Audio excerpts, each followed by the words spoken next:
Mananalangin muna kami bago umalis.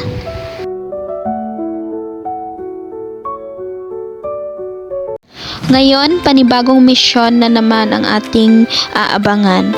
Sa video na ito, mga kapatid, malalaman natin kung anong mangyari sa biyahe natin at tayo ay pupunta sa ating mga kapatid na ating tutulungan at na nangangailangan ng tulong, not only material thing but also spiritual aspect, mga kapatid. So ayun mga kapatid, sabay-sabay natin tutunghayan yung mangyari mamaya. Ang ganda naman ng ngiti ni Sister Chi natin, mga kapatid. First time pala nilang sumama sa atin ngayon. At ito naman si kapatid Gia natin. Tingnan nyo kung nakikita nyo, napakasaya niya, mga kapatid. First time din pala sumama ni Brother Pritchell sa atin, mga kapatid. So ayun, blessed tayo dahil medyo marami-rami tayo ngayon at nakasama natin sila sa video na ito. So ayun mga kapatid, tuloy-tuloy lang yung biyahe natin at journey kung saan tayo makarating mamaya. So ayun, abangan nyo lang mga kapatid.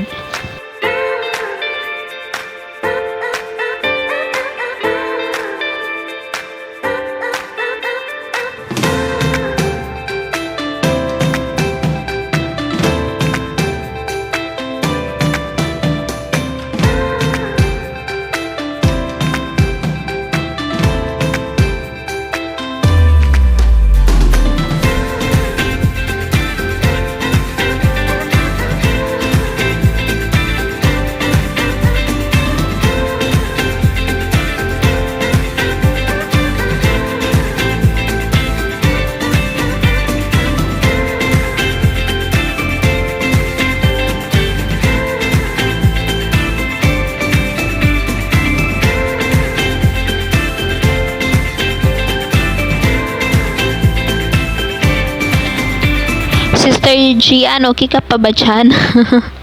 So, ayun mga kapatid, tuloy lang yung biyahe. Ayun, so, naghahanap kami ng isang bahay na pwede nating tulungan dahil meron kaming dala na kunting tulong na pagkain, kagaya ng sardines, noodles, at saka solar, at saka tinapay. So, sponsor pala ito ng sister natin, si Sister Victoria Palant. Hello Nadine! Nakasama din pala natin si Nadine, mga kapatid. First time niya din sumama. Sa wakas, nakarating na din tayo, mga kapatid. Medyo mahaba-haba yung biyahe, pero ito nga, nakarating tayo na safe and sound. So maraming salamat sa Panginoon. So ayun mga kapatid, tingnan natin sa papasok na daan dito sa looban. So tingnan natin kung mayroong bahay na pwede nating tutulungan, not only material things but also spiritual, mga kapatid. Ayun na nga, kanya-kanya nang nagbabaan sa kotse. So ayun, patuloy tayo sa ating journey, mga kapatid. So papasok na kami sa maliit na daan at kung nakikita nyo, kabilaan talaga yung sugarcane. So I hope safe lang yung pupuntahan namin, mga kapatid. So ayun na nga, kung nakikita nyo, bit-bit ni Brother Pritchell yung dala nating konting tulong. Ito yung solar, yung dilata, at saka tinapay at noodles. So ayun mga kapatid, subaybayan natin kung anong mangyari sa video na ito.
Naku, parang may balak si Borbor kumain ng sugarcane.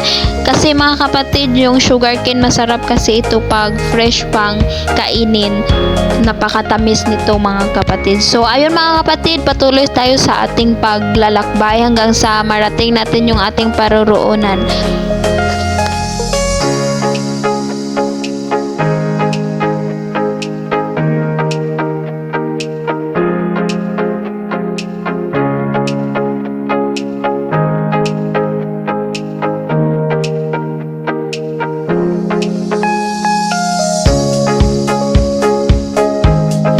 Ayun na nga, nagpakarga na si Nadine sa kanyang kuya dahil na napapagod na siya sa paglalakad. Sa pagpapatuloy ng ating journey mga kapatid, tingnan natin dito sa unahan dahil may maliit na bahay dito. So, tingnan natin kung mayroon bang tao at kung pwede ba tayong mag-Bible study dito at magbigay ng kaunting tulong. Let's go mga kapatid!